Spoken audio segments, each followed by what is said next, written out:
Vous êtes-vous déjà demandé pourquoi les avions les plus avancés technologiquement au monde sont toujours assemblés avec des millions de rivets, plutôt que simplement soudés comme les voitures ou les navires? La soudure est devenue un standard industriel dans de nombreux domaines. Pourtant, en aéronautique, son usage reste très limité. Et ce choix n'a rien à voir avec la tradition ou le conservatisme. Il repose sur des lois physiques, la nature des matériaux et des exigences d'exploitation extrêmement strictes.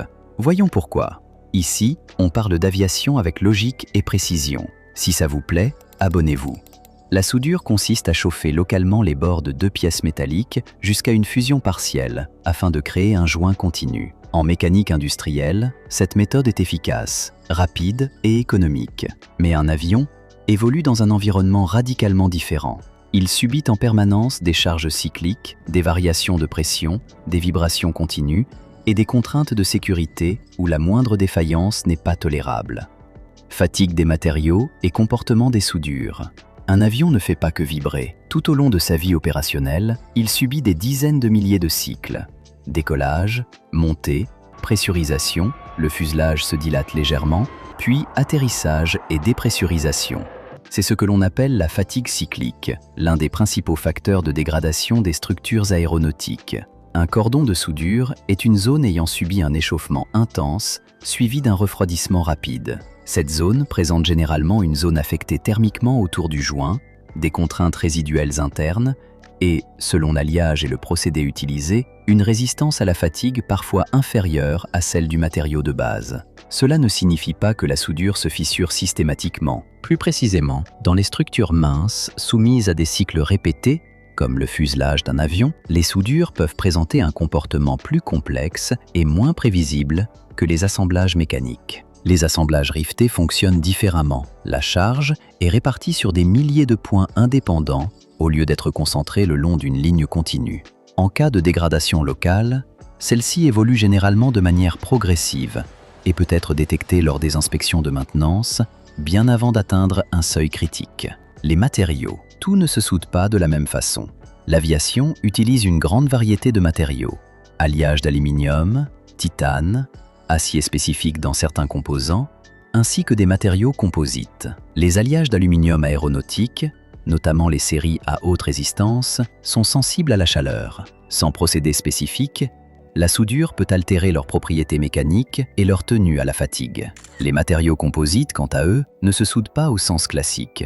Ils nécessitent des collages structuraux, des fixations mécaniques ou des panneaux intégrés. Les assemblages de matériaux dissemblables, par exemple aluminium et composite ou aluminium et titane, sont généralement plus fiables lorsqu'ils sont réalisés par rivetage, boulonnage ou collage, en raison de leurs propriétés thermiques et mécaniques très différentes. C'est pourquoi les rivets, les boulons aéronautiques, les fixations en titane et les adhésifs structuraux restent des solutions universelles dans les structures aéronautiques complexes. Épaisseur des structures et risque de déformation. La peau du fuselage et de nombreux éléments de structure d'un avion ont une épaisseur de seulement quelques millimètres.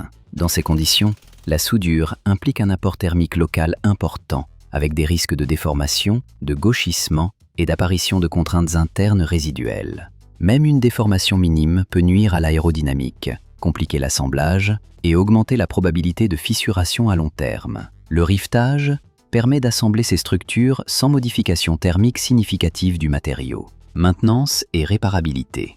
Un avion est conçu pour être inspecté, entretenu et réparé pendant plusieurs décennies. Les assemblages rivetés facilitent le démontage localisé, le remplacement de panneaux ou de sections spécifiques et les réparations directement sur site, conformément à la documentation approuvée. C'est un avantage fondamental pour l'exploitation à long terme des avions commerciaux. La soudure, en aéronautique, est bien plus complexe qu'il n'y paraît. Elle exige un contrôle extrêmement strict du procédé, un accès précis à la zone du joint, une préparation parfaite des surfaces et surtout, une validation systématique par des méthodes de contrôle non destructifs. Dans de nombreux scénarios d'exploitation, l'assemblage mécanique reste tout simplement plus fiable et plus prévisible sur le long terme.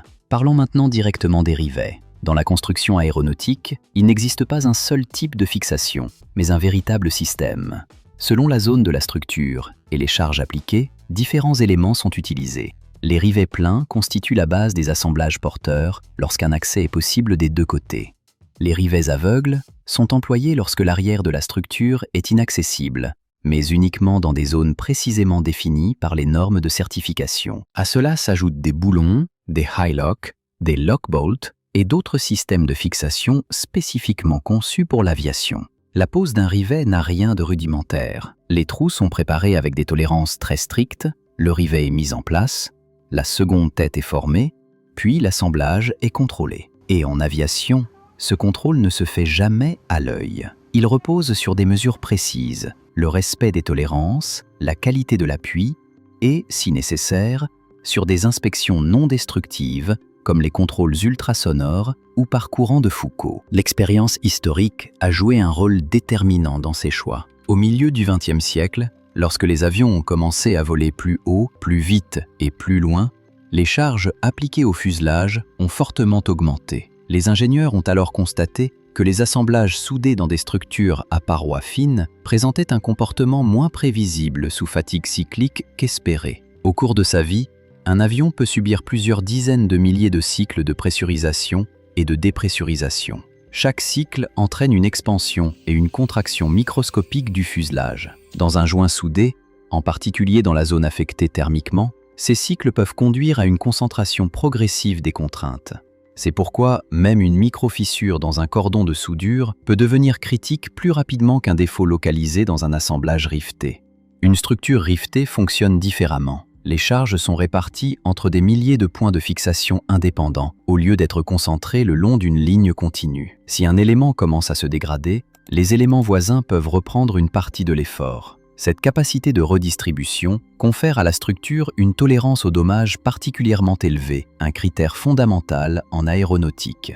Un autre aspect, souvent ignoré, concerne la détection des défauts. Les fissures dans les soudures peuvent se développer sous la surface du métal et rester invisibles lors des inspections visuelles. Leur détection nécessite des moyens complexes et coûteux. Les assemblages riftés, au contraire, tendent à signaler les anomalies plus tôt. Jeux anormaux, traces d'usure ou micro-mouvements, plus faciles à identifier lors de la maintenance programmée. L'aviation moderne n'est évidemment pas figée. De nouvelles technologies sont utilisées, mais avec une grande prudence. Le soudage par friction-malaxage, Friction Stir Welding, a représenté une avancée importante, car il permet d'assembler sans fusion du métal et avec une structure plus homogène. Toutefois, cette technique reste limitée à certaines pièces spécifiques et ne remplace pas l'assemblage mécanique à grande échelle. Les colles structurales jouent également un rôle croissant. Elles permettent de réduire les concentrations de contraintes, d'augmenter la rigidité des panneaux et de limiter le nombre de fixations. Mais en aviation, elles sont presque toujours utilisées en combinaison avec des rivets ou des boulons, selon un principe de redondance systématique. Enfin, le rivet présente aussi des avantages industriels. Il ne nécessite ni contrôle thermique complexe, ni traitement thermique ultérieur, ni restauration de la structure du matériau. Cela réduit les risques de défauts de fabrication et facilite la standardisation, un élément clé de la sécurité aéronautique. Les avions utilisent des millions de rivets, non par conservatisme, mais parce que cette technologie correspond précisément aux contraintes du vol. Le rivet offre un comportement maîtrisable, une excellente réparabilité et permet de contrôler l'évolution des dommages sans défaillance brutale. En aéronautique, la priorité n'est pas la solution la plus spectaculaire, mais celle dont le comportement reste prévisible dans toutes les situations.